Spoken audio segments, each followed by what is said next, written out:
Some lessons you can only learn from people who have experienced Cannes many, many times. Christine, you have a great story of your first time at Cannes. How did that go for you? First time at Cannes was we brought a movie called Hardcore Logo, which was the first film that I produced, and it's a beloved cult film. But we had no money for budgeting, marketing, or anything like that. But I brought over 300 or 400 posters, and they were bright yellow, and they were of this guitar and everything else. And I got up at like 5 o'clock in the morning every morning with Brian Dennis, our co-producer, and we would go up and down the Croisette and on the trees and on posts and stick the posters everywhere. And then of course the police would come around about 11 o'clock in the morning and they'd take them all down, and then we'd go up again the next day and we'd poster and poster and poster until finally they caught us, and they actually we had handcuffs, and they were going to, threatening to take us to jail. So we thought, okay, we can't do that anymore.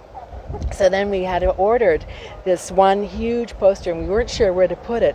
But of course it was, it was this with Hardcore Logo on a Band-Aid and the middle finger, and the Petite Majestic, which is a bar that is open until like 4 or 5 o'clock in the morning every night, and where everybody goes, decided that they would put that up, and that's all we needed. Everybody was talking about Hardcore Logo. It was great. It's really all about the marketing, isn't it? It's all about the marketing. Yeah. So these are the two ladies of Screen Siren Pictures. You know them from Indian Horse, Hardcore Logo, Hector, and The Pursuit of Happiness. You ladies have come a long way. How important do you feel markets are in the success of films in general, and just as a company, like growing as a producer and as a company?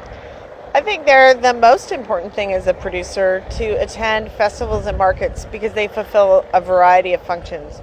One, this is the primary way that we develop and push the financing of projects forward, by attending Cannes, TIFF, AFM in LA, and Berlin Film Festival. So if you're in the feature film business, there's a momentum that you build in financing and attaching partners at these markets. So Cannes is a film festival, but it's also a market. So all the distributors and buyers from around the world are here.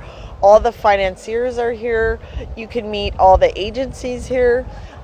So there's a lot of business to be done, and we plan our schedule a month and a half in advance, and we book meetings. I also think, though, it's really important to come here and see films and understand what's in the zeitgeist. So we love to go on the tapis rouge, the red carpet, and see world premieres. Some of my most amazing cinema experiences have occurred here in Cannes. Like, I saw the world premiere of Fahrenheit 9/11. There was a 27-minute standing ovation, and you knew this was going to make cinema history. And it did. It became the highest grossing documentary in history globally, right? So you get to experience cinematic history.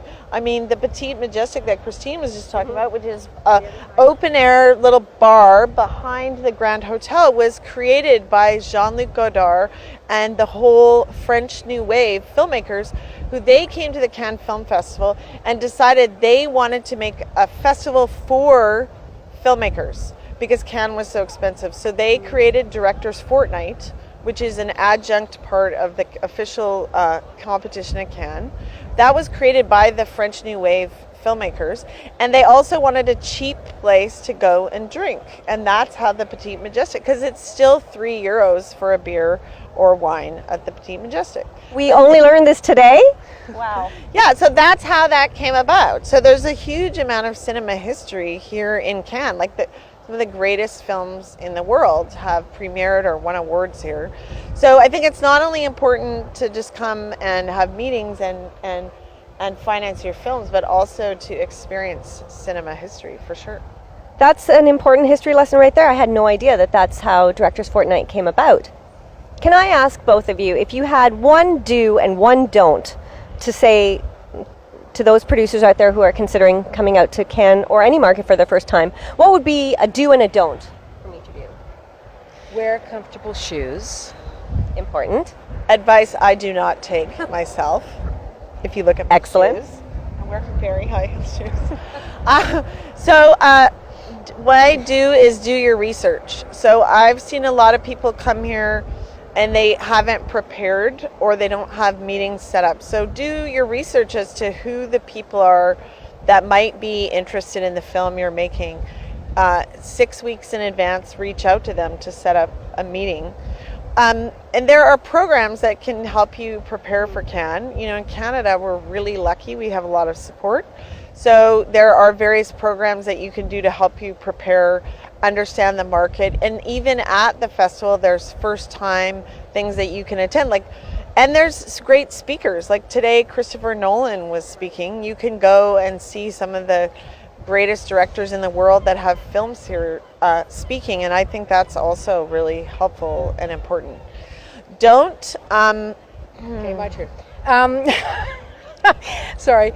I actually believe the one thing that most first-time filmmakers and producers, they get very nervous or very intimidated by this. And just know that everybody here started somewhere. Everybody understands that you're probably if you're first time, you're probably quite nervous. And I think you have to you have to expect actually people will be very generous. They'll be generous with their time. They'll be generous with their knowledge and what they've experienced. And the other thing that I would say is that don't necessarily go after companies that are producing the same types of films that you're producing, because generally companies like a diverse slate. So go after some companies that actually don't have the types of films that you're making, because that may introduce a different element to them. Yeah, my only don't is don't get super drunk and be really obnoxious and embarrass yourself. So don't head to Le Petit Majestic too early in the festival. Maybe save that for your last night. Well, I don't know. The Petit Majestic, crazy things happen there. I had a wonderful night with Jim Jarmusch one night because I just randomly met him, and I had a great Jim Jarmusch story. But no, great things happen at the Petit Majestic. But don't fall flat on your face or hurt yourself or really make an ass of yourself by getting wasted. Don't get arrested either. Don't Try. Well, that's a great story, though. I would say that was It's a worth fantastic story. Well, words of wisdom from the people who know how to work a market. Thank you so much, ladies. Thank you for Thank having you. us.